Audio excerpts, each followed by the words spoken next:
और फरीना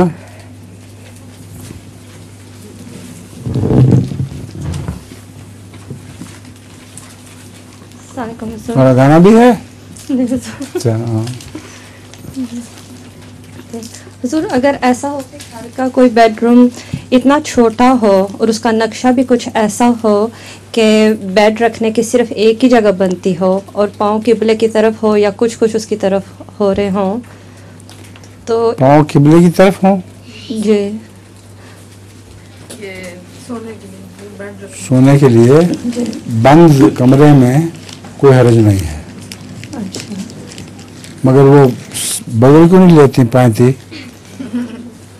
सर उस तरफ कर लिया करो। जी, जरूरी तो नहीं है कि पैंती उधर हो। वो हेडबोर्ड की तरफ साथ करके ना इंसान सोए, दूसरी तरफ करके सो जाए। बेड तो एक जैसा ही होता है। अच्छा जी, और लतीफ़ा क्या है तुम्हारा? लतीफ़ा ने एक सच्चा वाक़या घर का बता दे। सुना दो।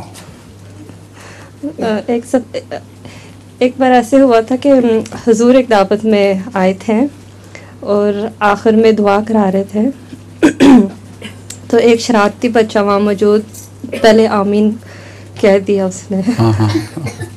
तो जब देखा किसी ने नहीं दुआ ख़त्म नहीं हुई तो दोबारा आमीन कही। फिर हुजूर ने पूछा कि ये कौन बच्चा, और वो मुखर गया कि मैं नहीं। कौन था? तुम्हारा भाई? हाँ तलहा था। हैं? तलहा था अच्छा अच्छा। जब छोटा था अच्छा वो। सबको आ गई है ये मिठाई? हो गया खत्म?